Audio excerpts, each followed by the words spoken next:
Assalamualaikum warahmatullahi wabarakatuh. Innal hamdalillah nahmaduhu wa nasta'inuhu wa nastaghfiruh wa na'udzu billahi min shururi anfusina wa sayyiati a'malina.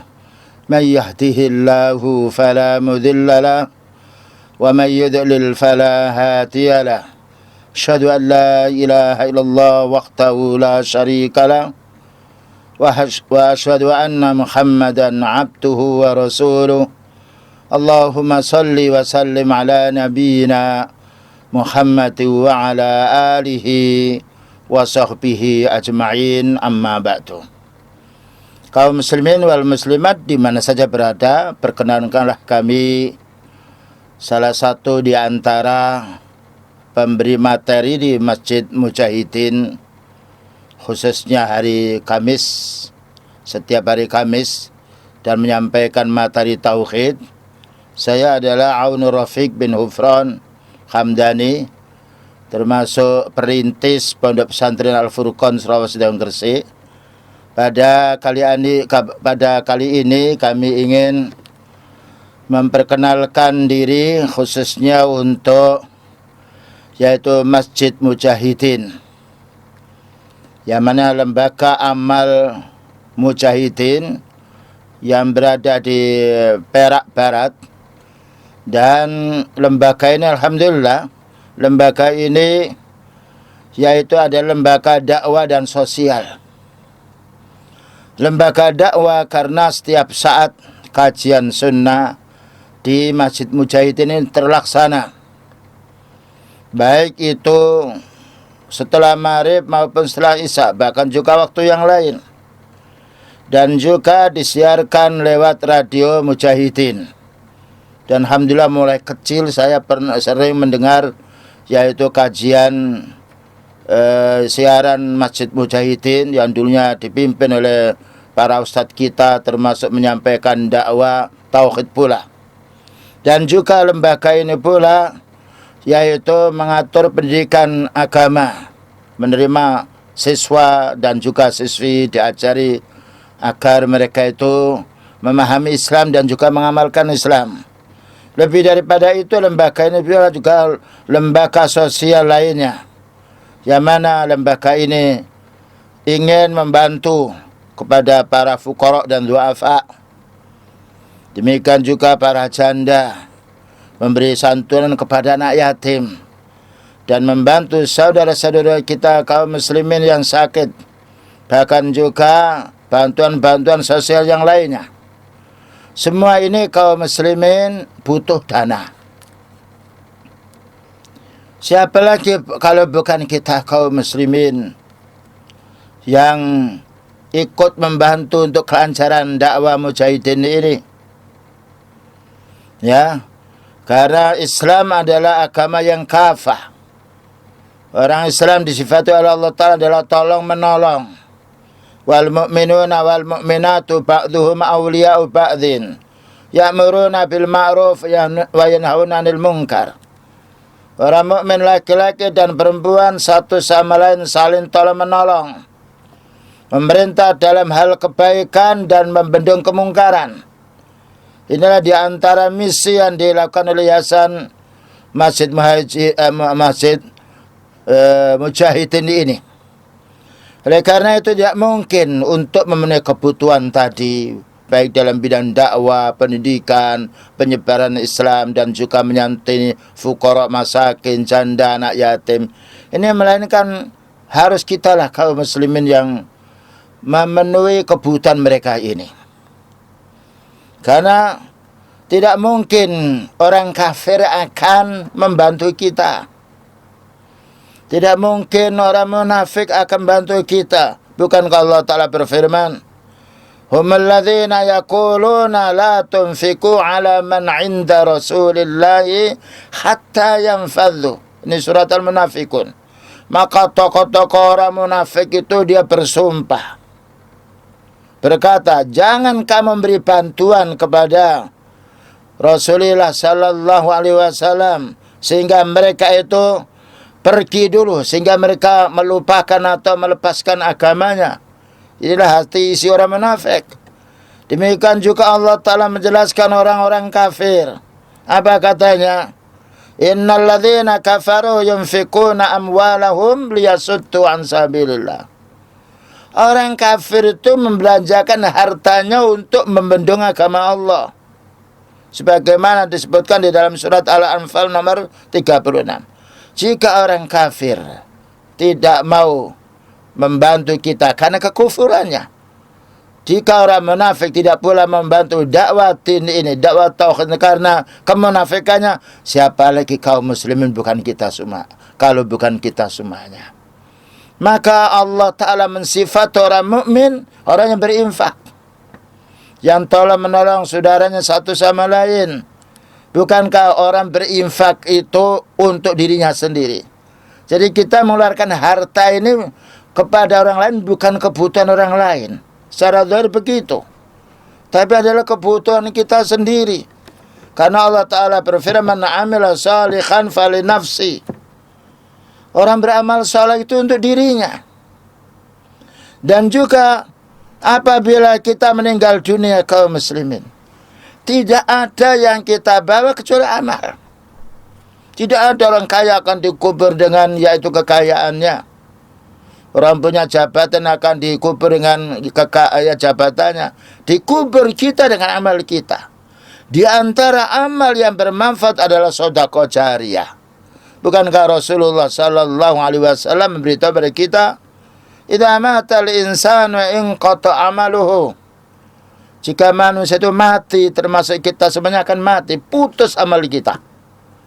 Di antara yang mengalir amal untuk kita setelah kita meninggal dunia, illa min salasin, kecuali 3 perkara. Pertama, sedekahun jariyah. Sedekah yang mengalir pahalanya. Sedekah yang paling mengalir pahalanya adalah sedekah untuk lembaga kaum muslimin. Karena kalau kita meninggal dunia, pelanjut generasi ini insya Allah ada. Anak cucu kita meninggal dunia, insya Allah akan dilanjutkan lagi.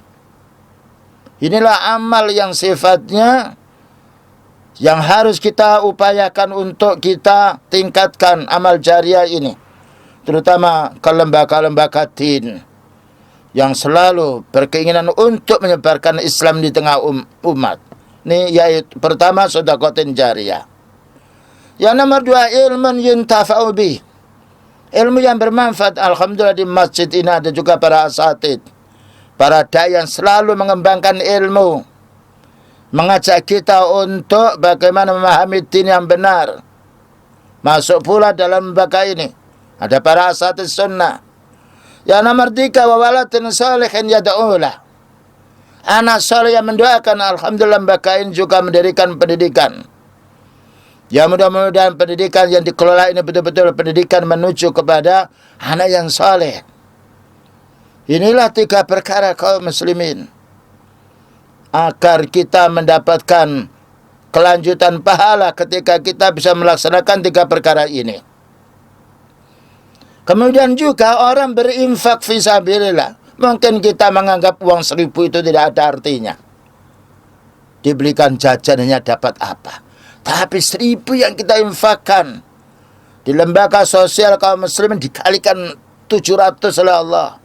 Subhanallah. Bagaimana kalau itu 100.000? Dan inilah harta yang akan kita bawa nanti ketika kita meninggal dunia. Allah menjelaskan, masalul ladzina yunfikuna amwalahum fi sabilillah. Perumpamaan orang yang infakkan hartanya fi sabilillah. Di antara lembaga-lembaga din, lembaga dakwah, lembaga pendidikan Islam. Maka Allah menjelaskan, kama sali habbatin ambatat sab'a sanabila fi kulli sumbulatin mi'atu habbah. Seperti kita menanam 1 biji padi. Lalu 1 biji padi ini yaitu muncul, tumbuh 7 bulir. Lalu masing-masing 7 bulir ini yaitu kullu sumbulatin mi'atu habbah. Setiap 1 bulir ini 100. Menjadi 700. Itu kalau 1000 yang kita infakkan. Menjadi 700.000. Kalau kita infakkan 100.000 dikalikan 700, dan lebih banyak pahala yang kita peroleh dari Allah Ta'ala, lebih banyak simpanan yang kita simpan di akhirat nanti daripada harta yang kita titipkan di dunia. Inilah kaum muslimin.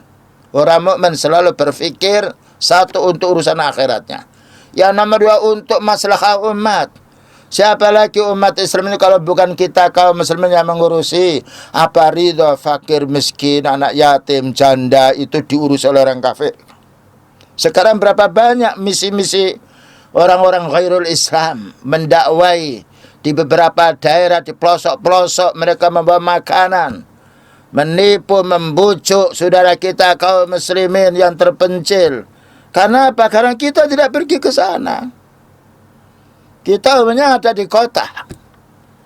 Tapi kalau kita berkepentingan dengan mereka, kita kumpulkan dana, kita ajak, kita kasih mereka sumbangan, kita kasih kajian. Anak-anak yatimnya kita tanggung. Sebagian yaitu anak yang sekolah yang tidak mampu kita bebaskan. Ini termasuk tolong menolong. Allah Ta'ala berfirman, wa ta'awanu 'alal birri wat taqwa. Tolong menolong kamu dalam urusan kebaikan dan ketakwaan. Kemudian juga harta yang kita infak, yang ada pada kita ini kaum muslim, besok akan ditanya oleh Allah. Ya, ini harus kita fahami.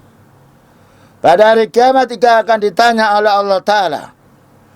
Ditanya apa? An malihi, tentang hartanya. Min aina iktasabahu, dari mana harta itu diperoleh. Dari yang halal ke alhamdulillah, dari yang haram kita harus istighfar. Kemudian Allah menanya lagi, wa fima anfaqahu, harta yang Allah Ta'ala karuniakan kepada kita ini kita belanjakan untuk apa? Ini akan ditanya. Kita tidak ditanya oleh orang tua kita, oleh istri kita, bapak kita, tapi akan ditanya oleh Allah. Tapi kalau kita menginfakkan harta fisabilillah, alhamdulillah. Ya Allah, aku infakkan harta ini fisabilillah dengan keikhlasan hati, bukan cari muka. Senang kita. Dan juga infak ini, saya ulangi lagi, bukan hanya kewajiban orang kaya. Orang miskin pun juga berinfak, walaupun tidak sebesar infaknya orang kaya. Karena Allah Ta'ala berfirman, liyunfik dhu sa'atin min sa'ati, wa man qutira alaihi rizquhu falyunfik mimma atahu Allah. Maka hendaknya orang mukmin berinfak menurut kemampuannya. Bukankah Allah Ta'ala setiap saat ngasih kita harta walaupun sedikit? Tetap bagaimana sebagian harta ini kita titipkan. Kita mendapatkan uang 40.000, bagaimana 2.000, 3.000 masuk ke yaitu lembaga-lembaga din. Kita tabung untuk di akhirat kita. 2.000 kali 700. Kita punya 40.000. Ya. Lalu kita infakkan 2.000 dikalikan 700 lebih banyak daripada uang kita 40.000. Karena kehidupan kita di akhirat untuk selamanya. Ya, jadi jangan sampai saya merasa miskin tidak mau berinfak, tidak boleh berinfak. Dan Allah Ta'ala akan menerima infak kita ini walaupun kecil, walaupun sedikit. Karena Allah Ta'ala Maha tahu yaitu kemampuan kita semuanya. Kemudian juga besok pada hari manusia pada saat di dunia ini ngomong dia, yaqulu ibnu Adam mali mali. Anak Adam bicara, itu hartaku, itu pabrikku, itu mobilku, itu perusahaanku. Nah, apa katanya beliau? Ma min malin illa ma tasaddaqta fa amdaita. Kamu itu tidak punya harta, wahai manusia, melainkan harta yang kamu sudah sedekahkan, itu hartamu. Dan betul, tidak ada orang yang mencuri pahalanya sedekah. Tapi harta yang tinggal di dunia ini kadangkala dipinjam tidak kembali, dicuri. Kemudian juga kita belanjakan yang tidak diridhoi oleh Allah Ta'ala, musibah. Sebetulnya harta yang kita miliki yang sudah kita sedekahkan, kita punya uang 50.000, kita sedekahkan 5.000 atau 2.000, itu harta kita yang akan kita petik nanti di akhirat nanti. Yang nomor 2, au akal tafa'afnahita. Yang kamu makan sudah habis itu milikmu. Kita masak 5 gantang 5 kilo, yang kita makan hanya 1 piring. Orang kaya, orang miskin perutnya sama, tidak akan membesar dengan kekayaannya. Awalabista fa'ablaita, atau baju yang kamu pakai. Kita punya baju 20, yang dipakai 1 setel. Punya rumah 100, yang dipakai 1. Ya, punya mobil 100, yang dipakai 1. Kepentingan kita untuk dunia itu sedikit, tomak kita yang lebih banyak. Nah, oleh karena itu kelebihan harta bagaimana kita simpan untuk akhirat kita. Kita sedekahkan jariah, mumpung waktu-waktu sekarang ini masih banyak lembaga membutuhkan bantuan. Nanti di akhir zaman, lembaga-lembaga itu kaya tidak mau menerima bantuan kita karena sudah cukup. Nah, kemudian juga kaum muslimin wal muslimat yang dimuliakan oleh Allah Ta'ala, pentingnya kita ini berinfak. Orang mati itu dikawal 3 orang, dikawal 3 benda. Dalam satu hadis, yatba'ul janazata, salah satu orang mati itu akan diantar oleh 3. Fayarji'u usnani, yang 2 pulang. Keluarga yang menangisi kita, yang mengantarkan kita, yang menguburkan kita pulang. Harta benda yang mengantarkan kita, yaitu mobilnya yang lain pergi. Yang ikut sama kita adalah amal. Fayarji'u ahluhu wa maluhu wa yabqa amaluhu. Inilah hakikatnya orang mati. Kekayaan miliaran, ternyata mati tidak ada orang yang, ya tidak ada keluarga kita ini hartamu aku kubur di kuburanmu, tidak ada. Kita dikasih kain putih untuk menutup aurat kita. Hartamu tinggalkan di dunia. Yang bisa menyertai kita, hartanya sudah kita infakkan. Nah, mumpung sekarang anak yatim masih banyak ingin bantuan, para janda, ya, orang-orang miskin, apalagi sekarang masa pandemi seperti ini. Berapa tahun bagaimana tangisan mereka kaum muslimin. Bayangkan kalau kita punya keluarga anak tidak makan, kita menangis. Apa ridha kita makan, kita makan sendiri, anak kita menangis? Ya, menangis ini bukan hanya anak kita, saudara kita kaum muslimin. Kehilangan mereka pekerjaan. Siapa yang bantu mereka kalau bukan kita kaum muslimin? Makanya paling baiknya manusia itu paling baiknya membantu pada saudaranya. Saudara sini bukan hanya saudara senasab, saudara kaum muslimin. Karena Allah berfirman, innamal mu'minuna ikhwah. Orang mukmin itu bersaudara. Kemudian juga yang harus kita fahami, orang berinfak ini kadang-kadang setan itu membujuk kita. Nanti duitmu kurang loh. Kalau kamu punya uang 1 juta, kamu infakkan 200, berarti tinggal 800. Itu was-was mereka. Beliau mengatakan, mana qasat sadaqatun min malin. Orang yang ahli sedekah tidak akan dikurangi oleh Allah Ta'ala hartanya. Nah ini. Orang yang ikhlas mencari harta dengan jalan yang halal, diinfakkan, Allah Ta'ala tidak akan menjadikan mereka miskin. Bahkan senang dengan berinfak. Demikian juga Allah Ta'ala akan berjanji ketika kita berinfak, Allah akan mengganti. Subhanallah. Bukan hanya mendapatkan pahala kita di akhiratnya, tetapi kita akan mendapatkan ganti di dunia pula. Tanyakan orang-orang kaya yang ahli infak itu, tidak pernah dia merasa kemiskinan, tapi merasa bangga. Begitulah kaum muslimin yang perlu kita yang perlu kita fahami. Marilah kita berinfak fi sabilillah. Wa sallallahu ala nabiyyina Muhammadin wa ala alihi wa sahbihi wasallam. Alhamdulillahirabbil alamin. Wassalamualaikum warahmatullahi wabarakatuh.